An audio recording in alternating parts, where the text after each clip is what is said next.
Let's do chapter 11 reading guide questions first before we jump in. So, you don't have a question, I'll have a question for you.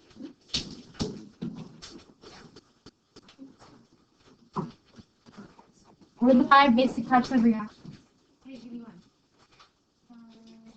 Number 7. Combination. Combination. Another one. Another one. Combustion. Another one. Decomposition. So we got synthesis, combustion, decomposition. Another. I'll come back to you. Teresa. Single replacement and cell replacement. Those are the 5 types. We're going to choose an in-depth liquid, create them on Monday. Net ionic equation. What is it and when is it written? Hey. Who's the one? Does anybody have some help here? What can we do here? What can you tell me? Number 8. Net ionic equation. Melina. For a reaction.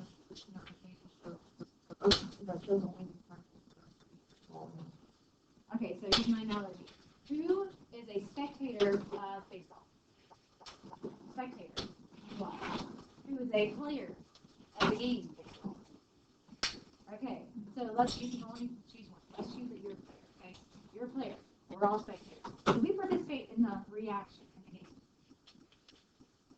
I'm not like hitting the ball, catching the ball, calling plays. I'm making call plays, but maybe listening, right? Okay, so I am not participating in the reaction. I am a spectator. We call those in chemistry spectator ions. They just watch the chemicals play and make precipitates and make gas and make the little chemical changes happen, right? The actual players in the game are the ones we write in the equation sometimes because they are the highlights, they're the stars, they're the ones that actually make the reaction. So the things that are not participating are called spectator ions. They're spectating. The things that are reacting, we write in the NIE equation. They are actually doing something for us. Which reactions? That's only used really for double replacement reactions and occasionally for single replacement reactions. So you can just put DR and SR. And then, what is the activity series? Abby. Activity series, guys, you have a book. You also have the World Wide Web. Callie. Like substances in order based on their relativity. So relative reactivity. Yeah. Right, or relative activity is another way to say it. So things that are really active are at the top of the activity series. Things that are really non-reactive are at the bottom of the activity series. That's it. And we actually have a series that goes like lithium, potassium, sodium, magnesium, calcium, aluminum, blah, blah, blah, blah. It's got a whole list of these things. And I'll give it to you on the test. Okay. And then solubility rules, what does that help you predict? Now. It helps like if they're going to dissolve in water. Right. So soluble means dissolves in water. What does insoluble mean? Won't dissolve in water. That's it. Okay. So hold on to your reading notes for a moment. Let's get into warm up. This stuff right here is going to be some for you. Let's go through this orally. So, law of conservation of matter. Allison, what the heck does that mean?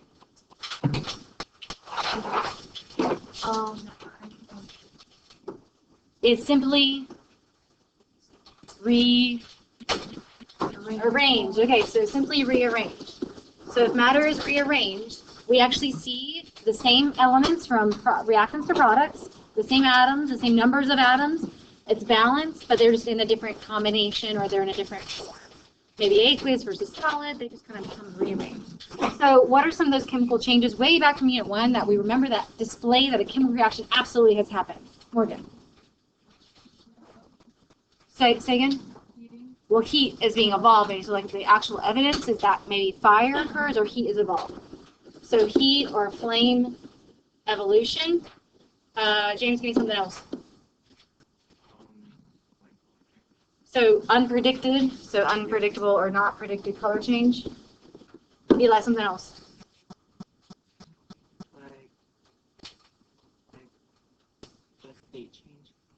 State change is actually going to be more of a physical change because it's still saying like. So like rust would be like what's a good word for that? Oxidation. Yeah. Okay, oxidation, and that's just a formation of a new compound through oxygen's involvement. And some other things too, but oxygen supply our best one. How about like bubbles? What's a good word for that? Gas evolution. And then what's the one where two liquids form together to make a solid? Precipitate, right? PPT? Okay, so we are going to see these forming in chemical reactions, and that's going to display to us a chemical reaction is formed, right? It has occurred. Now, the diatomics. Some people have a problem figuring out when do I write something diatomically and when do I not write something diatomically. If I say oxygen gas, how do you write oxygen gas? O2. Good. And then do you know all your diatomics? List them off for me. H2, N2, O2, F2, Cl2, Br2, I2. Did you guys memorize these? You just look, so you have a tool, right? What do you use, Evan? Okay, so the big 7 on the periodic table is from nitrogen over the fluorine and down, and then the hydrogen. So I call it the big 7 hydrogen. Do not memorize this. Use the tool, people. You only got so much brain space. Okay, so you only write this when there is single compound by itself. So just plain old oxygen, you don't write as O, you write as O2. Plain old H, you don't write as H, you write as H2. But when it's within a compound, like a covalent compound like methane or something, CH4, or potassium oxide, K2O, you don't write it diatomically because it's actually within another compound. So it's a different scenario. You do the crisscrossing of charges, or you write the formula like it says in the carbon tetrafluoride or something. You write it as it's stated in the problem. So these are only when they're singletons, when they're by themselves. Crisscross. When should you crisscross charges? Everybody. What kind of compounds?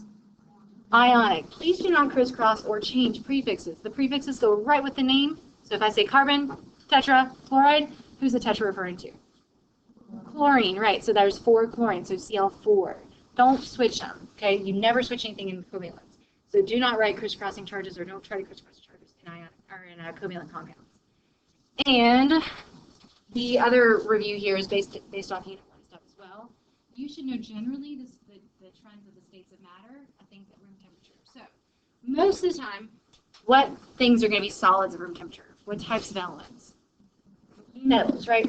Most of the time, solids are going to be our metals. If you have a metal all by itself, like copper, you put a little S afterwards to indicate that it's a solid. What are the non-metals most likely? Right. Generally, they're going to be gases, and you'll just put those are the non-metals, right? You just put a little G to indicate that it's a gas. So just remember your general trends or states of matter. And then I think that's all really I need to review right now. Aqueous means dissolved in water. Okay. So you guys have your equation writing stuff you started yesterday. I did like half of it with you. Let's make sure we're good on balancing and writing those out. So we did down to here yesterday, right? We got to sulfur and oxygen yield sulfur trioxide. We balanced it. Okay, so we got there, and then did we get to 4? We do 4? Okay, so let me go to 5.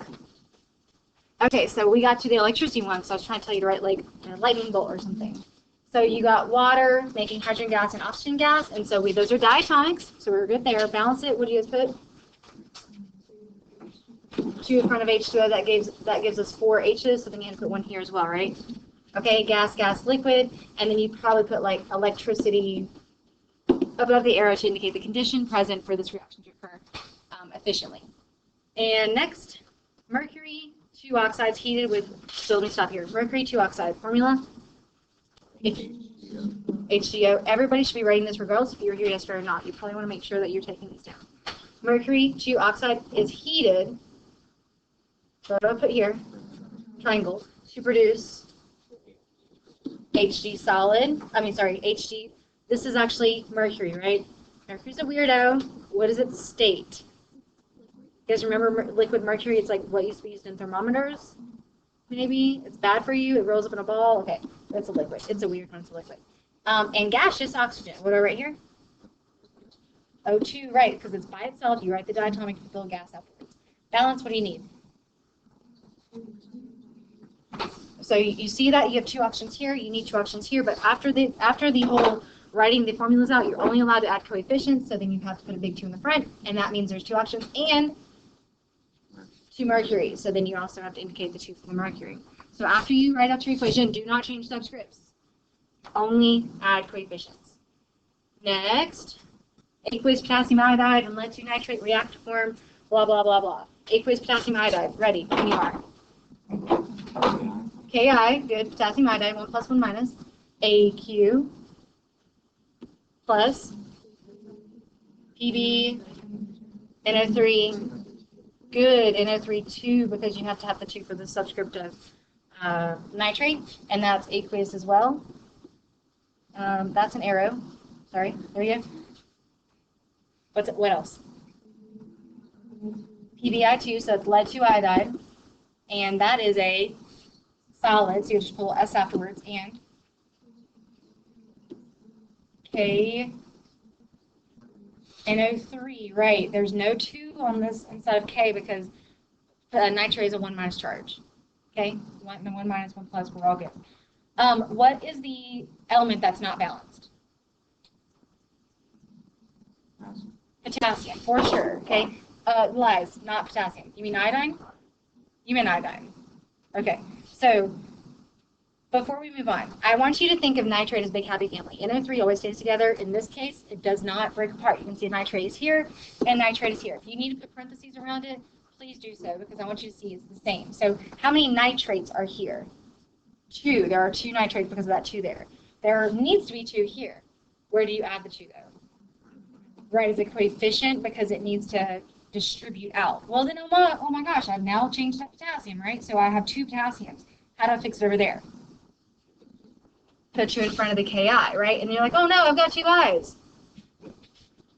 But I had 2 I's, so that's good. So we're done balancing.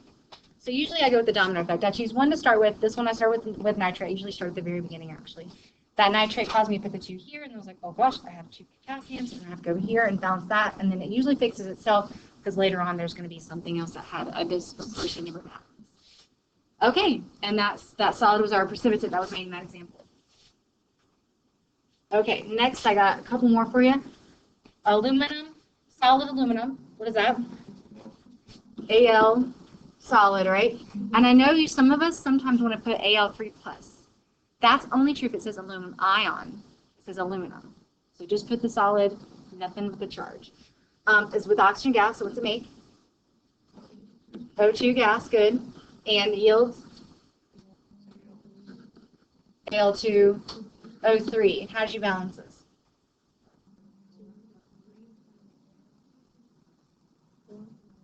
Okay, I'm hearing good things. I want you to go through your process. First thing you noticed that was different was what? Probably aluminum. So you looked at aluminum, and you saw there were 2 here, there's 1 here, so you probably put a 2 here at first. And then you were like, okay, 3 oxygens, 2 oxygens. This one is not 1 you can just multiply by 2. This is the least common multiple, so you multiply them by their opposites. So the 3 needs to be multiplied by what? 2, and that means there's 2 times 3, there's 6 oxygens, and this needs a 3, because 3 times 2 is 6 oxygens. So there's 3 and 2, so basically we're just switching the 2 numbers. So, but when I multiply this, that also distributes to the aluminum, so how many aluminums are here? 4, so it's okay. Let's go back and fix it, right? It's a 4. Okay. And magnesium chloride, go for it. MgCl2, great, aqueous, plus NH4, NO3, good, and that's ammonium, and that's nitrate. I'm actually really going to try for parentheses so that you understand the polyatomics are happy families. Don't be a homewrecker, don't break them up. And aqueous yields NO3, 2, also aqueous, so parentheses around your nitrate, and NH4Cl gas. This one's not going to be Cl2. Ammonium's got a 1+ charge, chlorine's got a 1- charge, crisscross down 1. And that's gas, I think is what it said. Right, okay. So when you're balancing this one, I want you to start at the very, very beginning. How many magnesiums on both sides? 1. There's a 1 there and a 1 there. That subscript only applies to directly what it's behind. So we're good there. Chlorines, we've got 2 here. So we need a 2 over here, but where do we put it? In the front. So that then you're like, oh no, I've made 2 ammoniums. So then what do I have to do over here? Put a coefficient of 2 in the front. And you're like, okay, 2 ammoniums and 2 nitrates. And I had 2 nitrates. Yay! Okay. Last one, presence of manganese 4 oxide. What does that mean?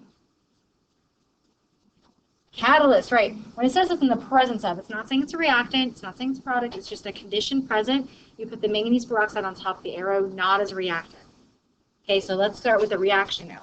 Who are the reactants? Phosphorus, and how do you write phosphorus? Just P? Yep, just P. No P2, no P crazy stuff, okay? And oxygen? O2, and that's a gas. Yields phosphorus pentoxide.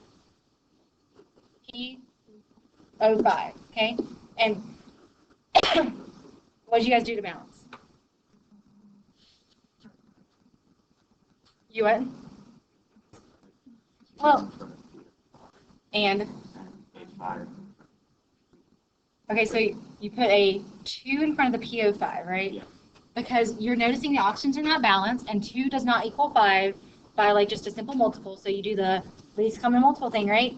You multiply them by each other's number.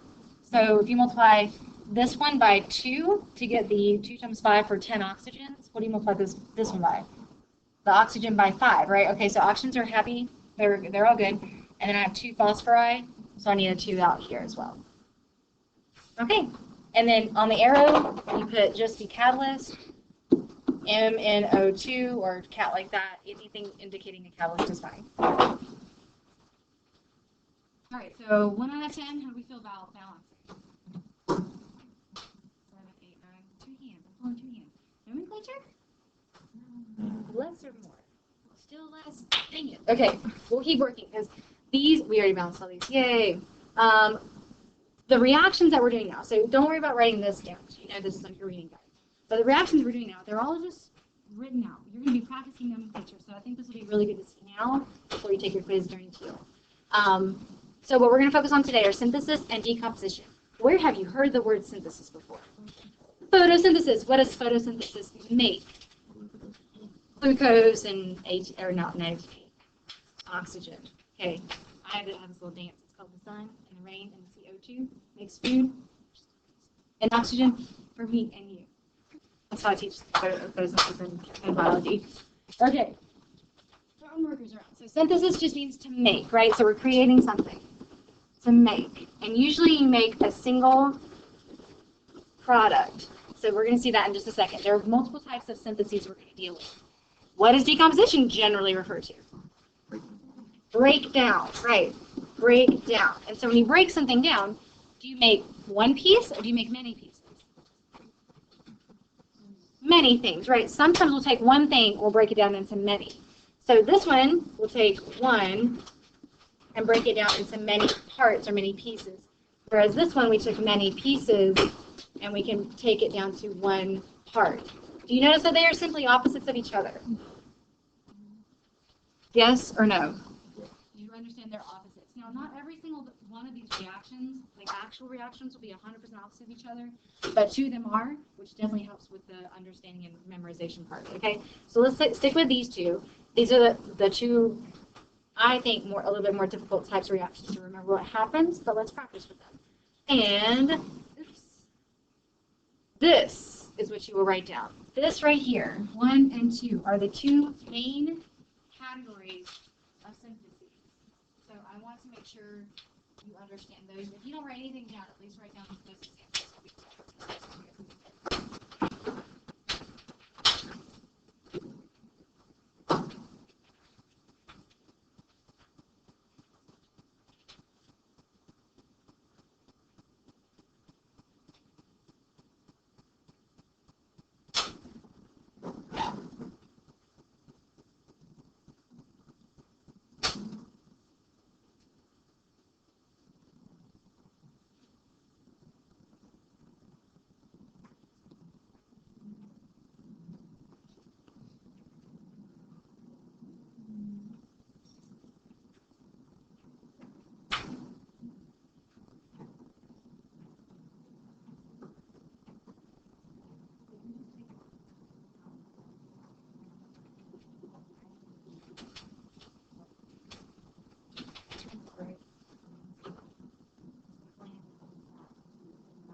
scroll down just a little bit for you so you can have a little bit more.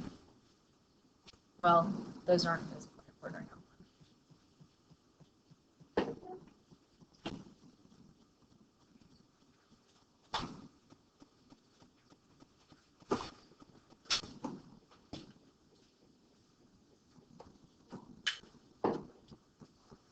So when I say M, I mean metal, right? When I say NM, I mean non-metal.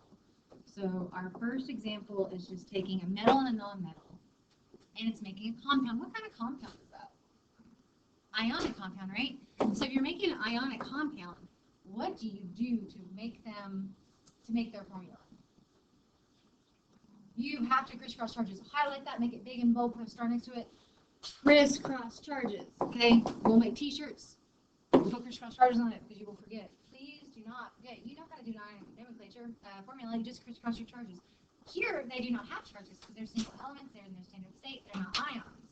But when they start to come together, they have to find a way to get together. And they're going to donate electrons. They're going to take electrons. And then the way we denote the actual formulas, we do have to crisscross their subscripts. So let's start with this example here. So throw me out your favorite metal from group 1 or group 2 or group 3.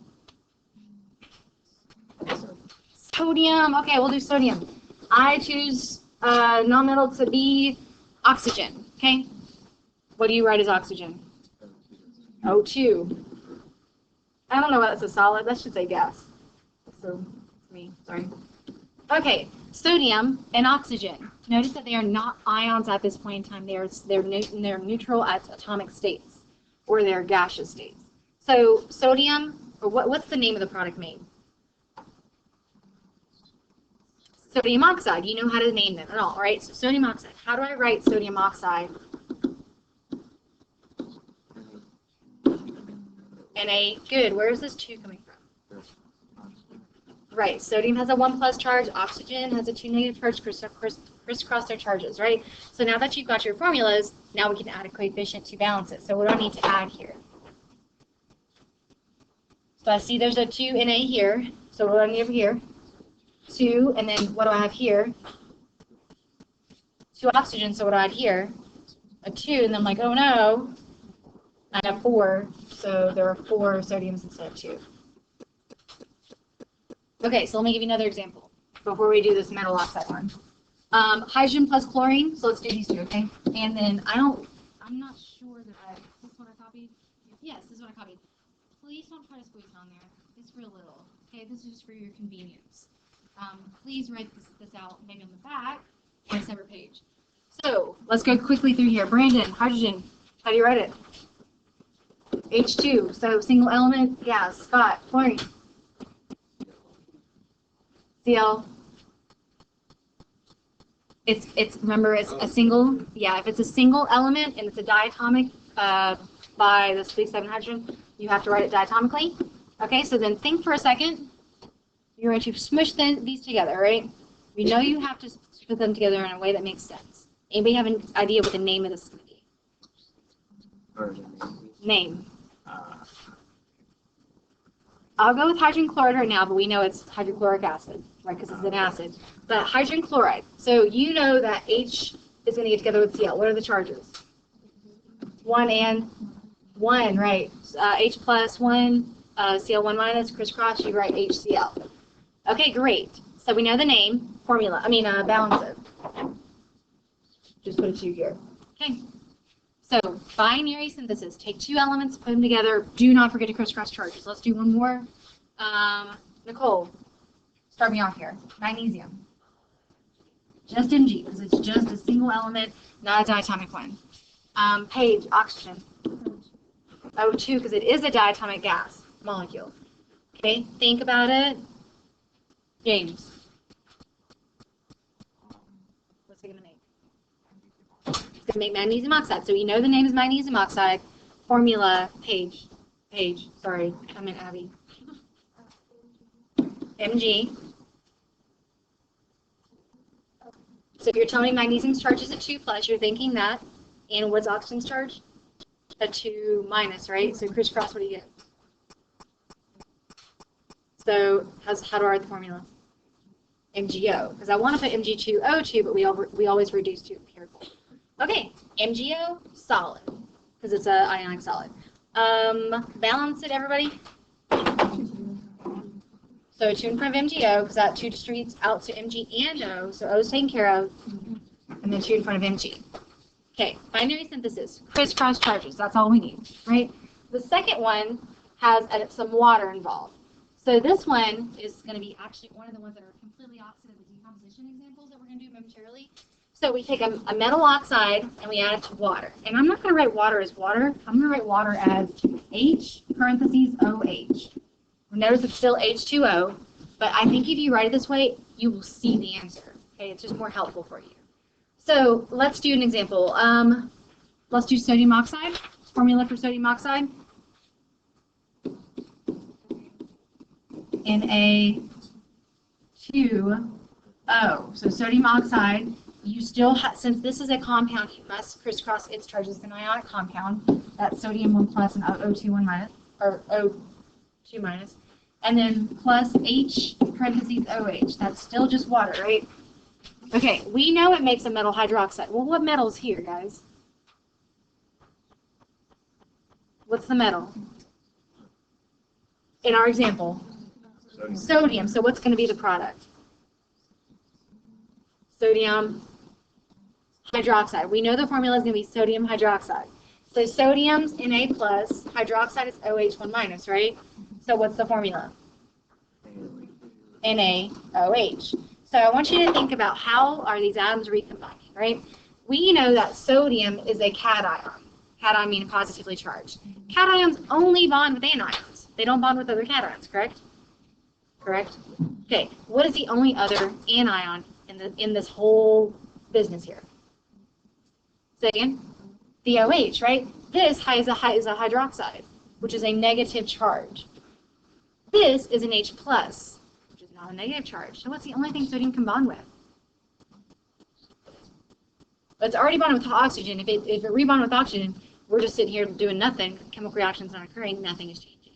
So it has to bond with the only other thing it can bond with, which is the negatively charged guy, hydroxide. Well, then you're like, okay, well, what do I do with this O and this H? O and H don't make anything neutral. They make another hydroxide, right? O and H together make the second hydroxide. You with me? Okay, so you're going to see how this works. I have to balance this now, right? So you would have seen, if without all my green writing up here, what to do. What would you have done here to balance? Just simply put a 2 in the front because you had two sodiums. You needed 2 sodiums, and then you had 2 OHs, or sorry, you have OH and OH, or 2 H's and 2 O's, however you want to think about it. That 2 distributes all the way across. So I just want you to think about, if you really have a hard time figuring out how to predict this product, think about what sodium can bond with. The only thing it can bond with is that hydroxide, and then you'll notice that this comes into play because I had to make 2 of them. Okay, what's up? Do you need me? 4-8. Yeah, that's what I need. And then I'll make it molten. Don't worry. Okay, barium oxide. Go. Write this down. Barium oxide and water. The nomenclature should be 10 seconds or less, right? So look at your charges, crisscross. Everybody, barium oxide. Ba. Can I get a final conclusion here? BaO. Right, where are the 2's? Right, don't forget, both of them have a 2 crisscross down reduced. Plus water, not as H2O, but as HOH. And I'm just trying to help you see that the only thing that could bond with is the hydroxide. That's why I'm writing it this way. So you may memorize this, or you can try to understand more deeply. What do metal oxides and waters always mean? Metal hydroxides, right? So what's the metal here? Ba, so we're going to make barium hydroxide, correct? What's the formula for barium hydroxide? Ba, OH, 2. Don't forget, because barium's got a 2 charge. It always has a 2 charge. You have to crisscross it. Hydroxide is 1, crisscross it down. Barium hydroxide. Okay, and then you can actually see it's already balanced because you've got a Ba, 1 Ba, 2 O's, and 2 H's. So that makes 2 OHs. Okay, that one's balanced itself. Great, let's do one more. Zinc iodine, or zinc plus iodine.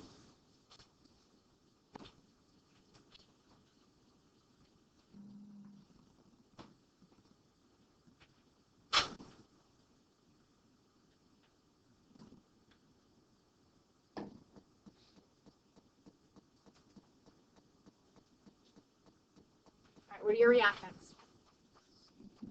Zn, right, and that's a solid, just neutral form, plus, say again? Does everybody say I2? Don't forget it's diatomic, right? Don't forget it. It's one of the big 7 hydrogen. So those come together, and what do they make? Give me the name first. Zinc iodide. What is zinc iodide's formula? So you said zinc iodide. What's zinc's charge? Zinc is a 2. Remember, Z looks like a 2. Iodine's charge? You know you have to look on the periodic table for that. That's 7 groups, so it gets an I1 minus. Crisscross, what do you get? Z and I2. I heard 2 first. I think you meant 2 last, right? Z and I2. And it's balanced already. There we go.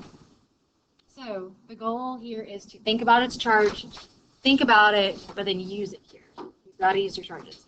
Let me show you a video of this one, because this reaction I can't do because it doesn't work for me. I don't have the correct powdered form of zinc. Zinc is flammable, but not, it doesn't do this. Okay, so we cut the lights from you. We're going to do decomposition after this, and then we'll be done, and we'll work on an industry example. I love chemical reactions. Skills, there you go. Okay, this is called like genie in a bottle demonstration. It's just hazardous, so that's why I can't do it in here. I think he starts to talk sometime. The solid on the left is elemental iodine. On the right is zinc metal. The test tube contains a mixture of solid iodine in excess and finely divided zinc metal. A small quantity of water is added to provide good mechanical contact between zinc and the iodine. Focus your attention on the zinc-iodine mixture. Look for signs of reaction, such as color change, gas evolution, and evidence for the production of heat.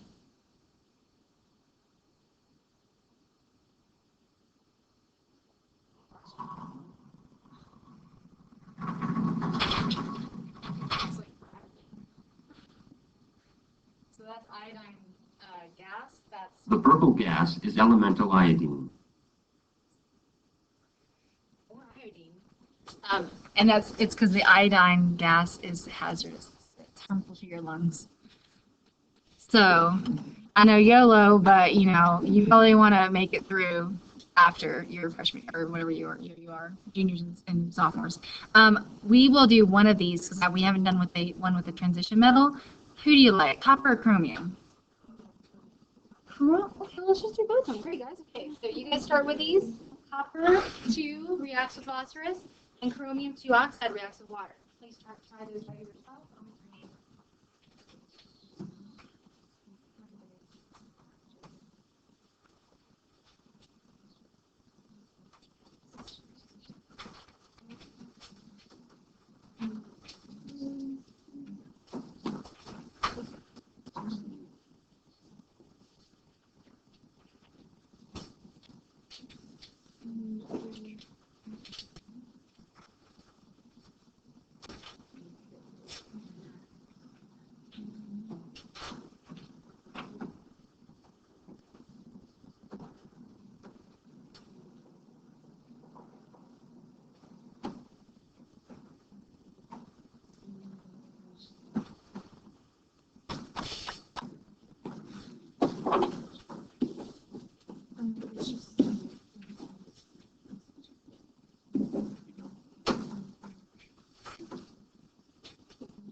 Ready? What was your final product of the first one? Cu what? Cu3, P2, because you crisscrossed your charges. Okay, I'm going to balance it in just a second. And then, what's the product of the second? Cr, parentheses, OH2. Good. So, your copper is plain old copper. I know, you know why I have to tell you this, right? Why do I have to tell you this too? Because it depends, right? So it depends on me telling you what it is. You don't just get to make it up like, I think I'm going to do copper 1 today. It's got to be a specific one. Do not write copper 2 over here. You use that knowledge on the crisscrossing side. So that's copper, phosphorus, the 3 from phosphorus crosses, the 2 from copper drops, and then you need a 3 and a 2 here. Great, okay. And then chromium, 2 oxide. Oxygen has a 2 minus, chromium has a 2 plus, crisscross down, reduce. That's our first one. Water, and then chromium gets with the hydroxide to make chromium 2 hydroxide. And this second hydroxide is just appearing here as is, because it's already got 2 of them there. Okay? So let's do decomp now. This is our last topic for today. So decomposition. This is the big boy, but before you start, I want you to tell me the ones that are exactly reversed from what we just learned. What's the first one you see that's exactly reversed? Binary, right? So we took 2 things from metal, non-metal. We put it to make a metal or an ionic compound. We're now just breaking it back up, right? Okay, what's the other one? Metal hydroxides, right? Metal hydroxides break back up into their original metal oxides and water forms. So these 2 you already know. These number 2 and 4 are the ones that you've not seen yet. So just make a note of that. Opposites of number of the synthesis ones. That way you're not overwhelmed with like, oh my gosh, there's 4 decompositions. There's really just 2 you can be able to do. Go ahead and write this down. This is your template and we'll do examples. I may have scrolled.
I'm going to scroll down a little. Well, you guys can see, I think, but.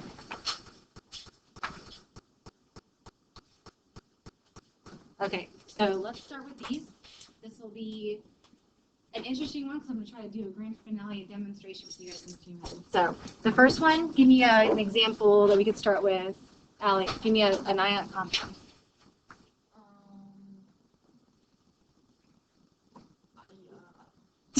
Iodine. So something with iodine, okay. Yeah. Oh God. Let's do zinc iodide. Yeah, sure, zinc iodide. Okay. Great idea, Allie. Zinc iodide's formula is what? And zinc. Yeah.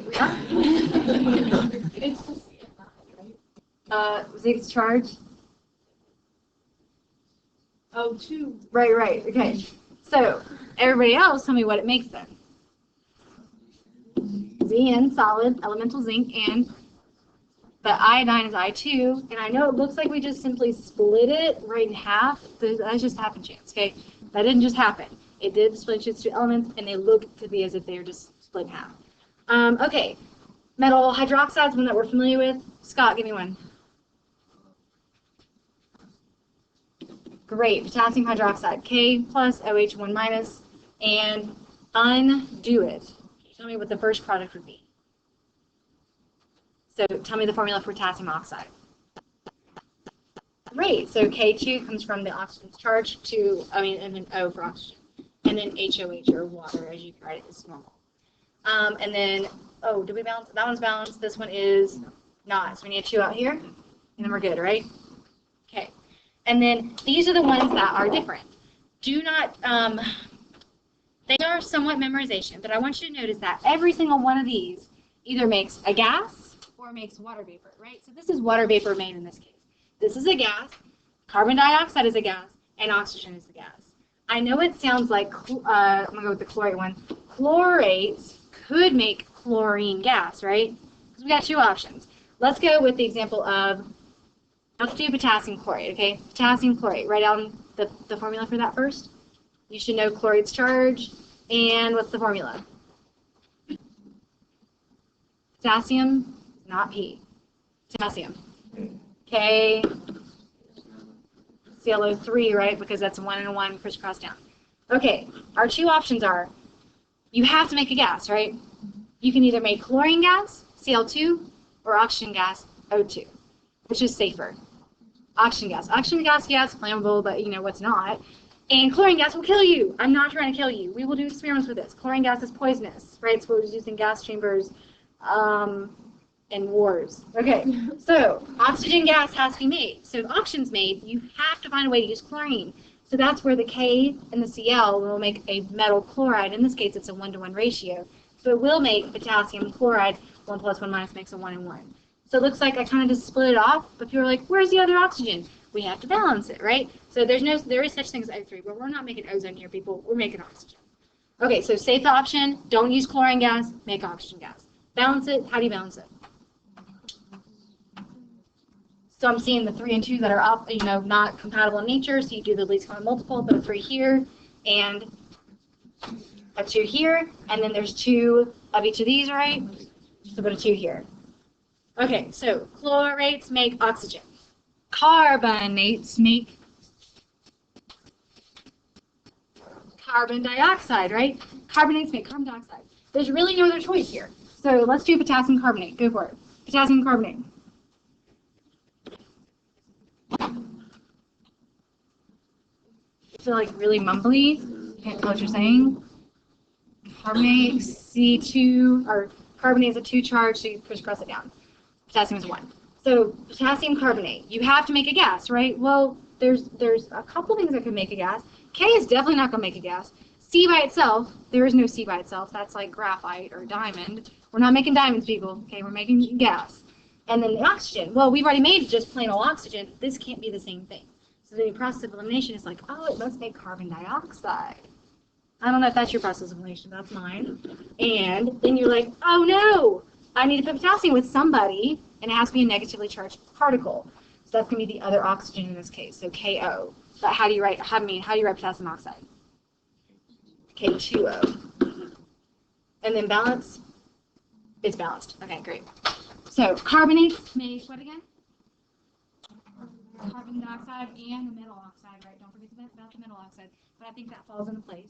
And then chlorates make oxygen gas and then a metal chloride. Right, okay. So please do these 3 right here. I'm going to finish getting your demo ready. And then this is on the paper? Okay, there's actually 5. I just have to scroll down. Please work on those 5 right now. Decomposition. And work with the partner. What you gotta do.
Yeah.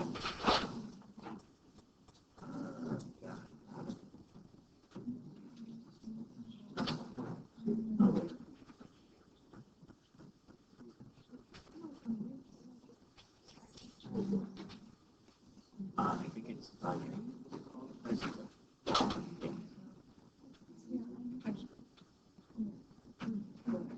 yeah. Great.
How are we doing, guys? Stuck on water? It's binary. Does that help? Water is binary. It only has two elements in it. Break it back into elemental form.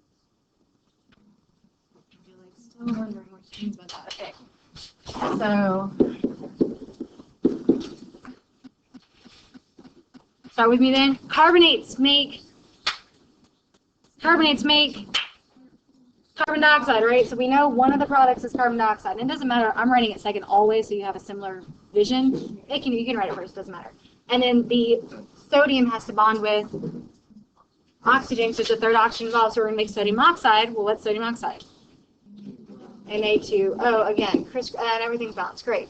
Potassium chlorate we just did. Let me skip that one for a moment. But what does chlorate make? Oxygen gas. So we know potassium chlorate will make oxygen gas, and the chlorine must bond with, the potassium must bond with chlorine to make potassium chloride. Okay, so then that one you guys can balance too. Water is binary. How do binaries break down? What are the elements here? H2 and O2. This is splitting water. This is hydrolysis. This is like hydrogen production. Hydrogen and helium are not endangered. They're not endangered. We're running out. We're lacking the resource of hydrogen and helium. They are endangered. Okay. And then two. Okay, what was that fourth one on your paper? Okay, what's magnesium chloride? MgCl2. And this one mistakenly also looks like we just split it, right? We know that it's just because magnesium is a single guy and chlorine is a diatomic. We know that's not just splitting in half. We're just breaking into the two elements again. And what's the fifth one? Calcium hydroxide, CaOH2. So metal hydroxides, this is the reverse of synthesis, right? Breaks down to what and what? So metal oxides and water, right? Water being the most common product that we can probably think of. And then what is the metal oxide here? So that's calcium oxide, which is CaO. Good, because that's a 2 and a 2 crisscross down 1 and 1. Howl. Okay. And balanced already. Great. Okay. I think I'm ready for the demonstration. Let's go back to the back. You just got to hover around the fume hood, okay? So I want you to explain to me what happened. I got it. model right now.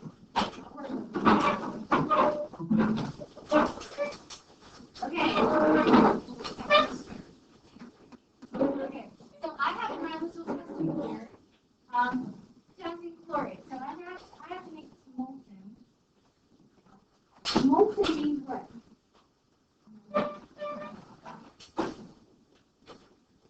Liquid.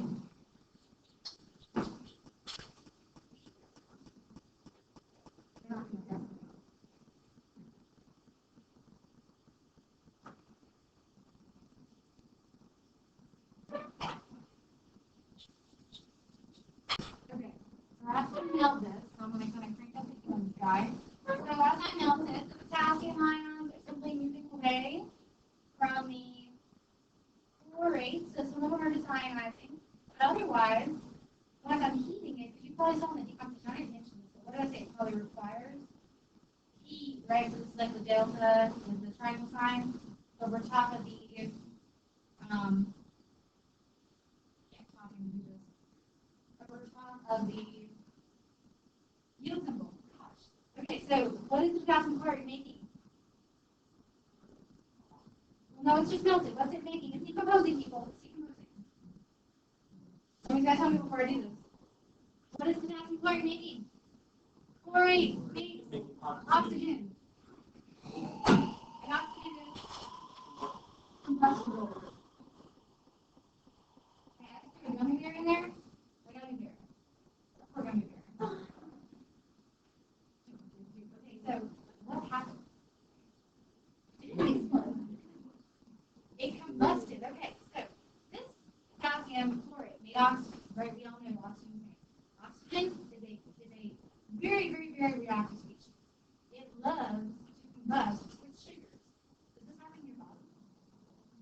So that's why the respiration, right? Glucose plus oxygen. Right? Glucose plus oxygen makes what in your body? ATP and water vapor and carbon dioxide. Okay, so and that's what's making. But the ATP was not making. Fire energy. Right, fire energy. Energy, no, we did both. We did decomposition and combustion and the same. Okay, so that's going to only some words in a couple minutes. ATP needs phosphorus, like bananas and triphosphate. There's no animals or it expresses energy. Expressing firing. We're still making this work. Okay, so yay, let's go back. Grab a little bit on the way back.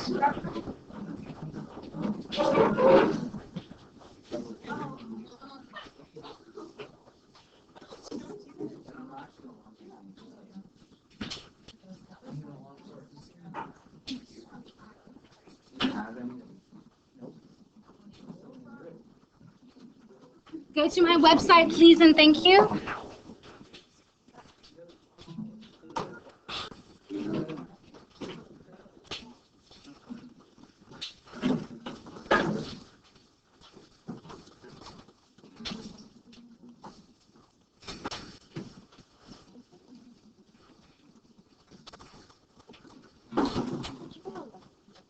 Okay, so as you guys are grabbing Chromebooks, let me just tell you, I thought we had a little more time, but we're going to shoot for 25 minutes right now. Go to my website, go to homework for tonight. There's a link that says chemical and industry link or something like that. It looks like this when you pull it up.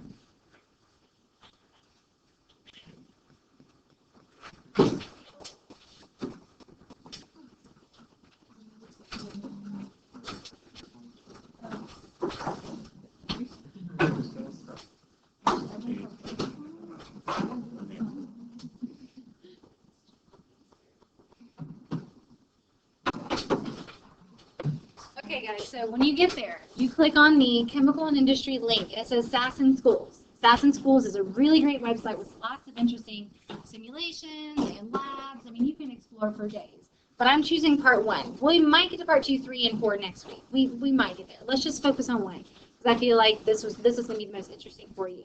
When you click this, it's going to bring you up to a website called, guess what? Sasson Schools. Assassin's School. And it should actually ask you to log in first. In the login, it'll be like up here in the upper corner. It's just chargers. There's no password. Don't tell anybody. Okay, it's just chargers. Who's ever used this website before? Nobody. Okay.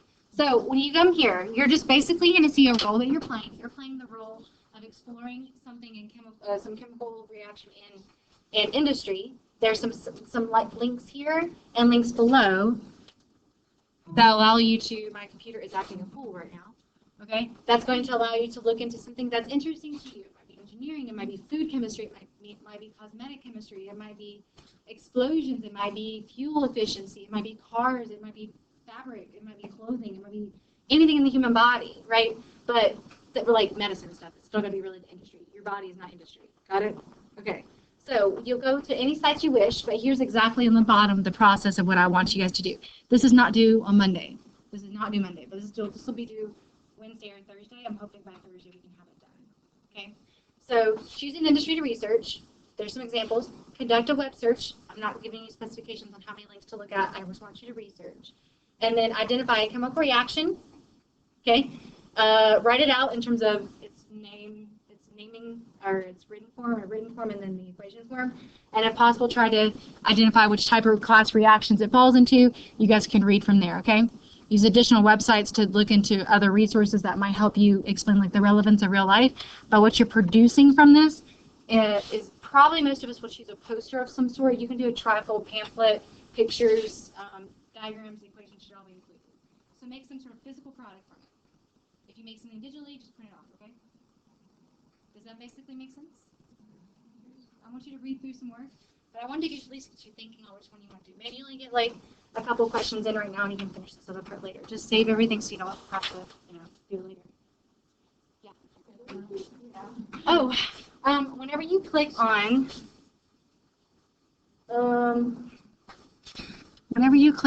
do you get here? You get here? Did you click right here? And you clicked here? Did you have a login problem? Oh, it doesn't link you directly there. Okay, log in and go back and click it again, or in the search bar, just type in chemical basis of industry, and it should bring you right there. Yeah, go ahead and launch the resource. Launch it. I'm farther in than you guys, so I think what's happening is you guys probably come here, and so after you log in, you come here, and if that link doesn't bring you straight there, just put in chemical industry maybe, and it will be the first one under results. Quick link 465. Why didn't I do that?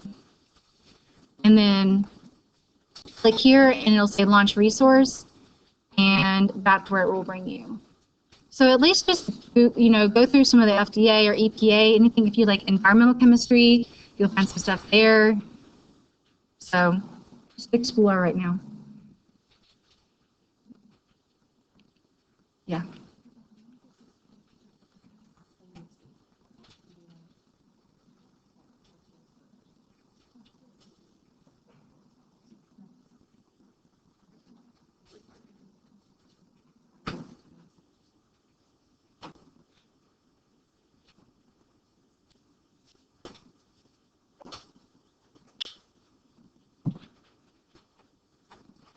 Everybody's loading.